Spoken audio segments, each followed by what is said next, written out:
Hello everyone and welcome to the Listening Room. I'm Joseph Giunta, the music director and conductor of the Des Moines Symphony. Today I'd like to speak about the music on our upcoming Des Moines Symphony program. We're calling it Discover Freedom. I'm particularly excited about the wide variety in this program, which I hope will appeal to many of you. There are only 4 pieces on the program, but all the music is glorious and beautiful and melodic, virtuosic and brilliant in their own unique way, and this is what makes this concert so appealing in so many ways.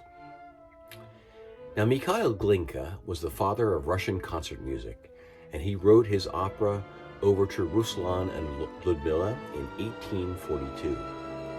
The piece is fast and exciting and melodic, and an irresistible curtain raiser that I know you will enjoy. The international pianist Joyce Yang joins us next for the familiar piano concerto by Norwegian composer Edvard Grieg.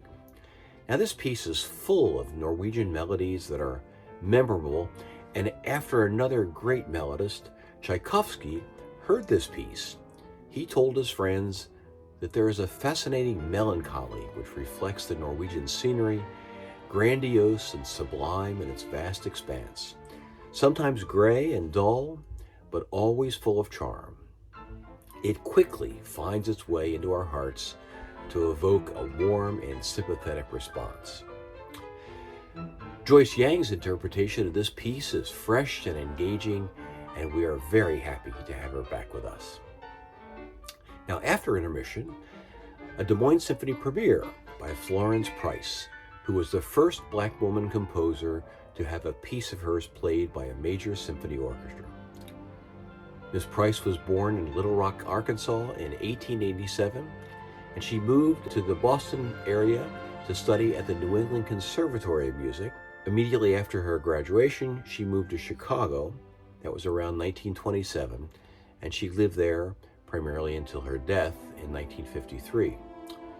She was the first African-American woman to be recognized as a symphonic composer and the first to have a composition performed by a major orchestra. She wrote a lot of music, over 300 pieces, including 4 symphonies, 4 concertos, as well as choral music, art songs, and chamber music. Her Andante Moderato from the second movement of her string quartet, it's charming and quiet and peaceful and wonderfully orchestrated for string orchestra. And finally, the Ninth Symphony by the influential and important 20th century composer Dmitri Shostakovich. Now, this symphony is part of a war trilogy of symphonies. Number 7, written at the start of World War II, number 8 in the middle of the war, and number 9 in 1945. Now, Stalin had requested a bold and majestic symphony celebrating the victory of the Russian army over the Nazis in Poland. Instead, he composed a classical-style symphony, reminiscent of Haydn, only 25 minutes and full of one-liners, humor, and circus marches, which many of Stalin's thugs took as an insult to the politicians in Soviet Russia. The piece is in 5 movements. The first and last movements sound vaudevillian and sardonic. The second movement features 2 clarinets and a flute in a distant and nostalgic waltz. The mood of this is dark and desolate. The third movement is a presto and features the woodwinds playing an enthusiastic dance in 6/8 time. But after several minutes, this all disintegrates right before our very eyes and ears and gives way to an ominous low brass fanfare inspired by Mussorgsky's Catacombs from his pictures at an exhibition. He also uses the exact rhythm of the first movement of Beethoven's Testament of Freedom and Brotherhood, his Ninth Symphony. This leads to the most tragic part of the piece, the soul and heart of the piece, which is assigned to the solo bassoon.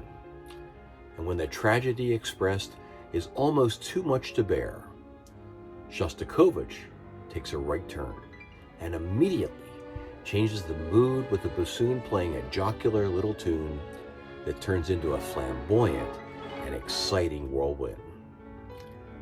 Thank you so much for listening, and I hope you'll take the time to follow the links below to hear some of my favorite recordings of this music that I just spoke about. And of course, I look forward to seeing you all at the Symphony on Saturday and Sunday, November 18 and 19 at the Civic Center.